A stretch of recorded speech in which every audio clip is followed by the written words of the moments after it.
Joshua ko जों एसे नायनि Joshua बिजाबनि 1 नि 9 पद जोङो फरायनि आथिखालाव फरायगोन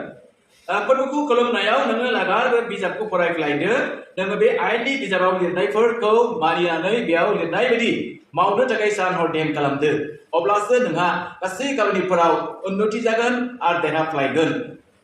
आङो नोंखौ हुकुम होआखै खोमा जरगोरा आरो गोहोगोनां जादो होननानै गिख्रंनो एबा उसाव-बादाव जानो नाङा मानोना नोङो जेरावखि थाङा नोंनि फोरबो इसोरा नोंजों लोगोसे दङ प्राइज द लर्ड दहाय जों जि आगोल एसे टेस्टिमनि खोनादों बे बिमानि बोसोन बिमानि आरज आरो फास्टिं थानाय बे फास्टिं थानायनि गेजेरजों बिथांमोना हयथ' इसोरखौ खुलुमनायावहाय लागारबो बे फोरबोनि बोसोन बे बाइबेलखौ फरायफ्लायदों आरो फरायफ्लायनानै ध्यान खालामदों जे आङो मा मावहैगोन आङो मा जालांगोन इसोरा आंनो मा दिन्थिलांगोन बेखौ हयथ' बिसोरनाव भरसा खालामै दिनै ध्यान खालामै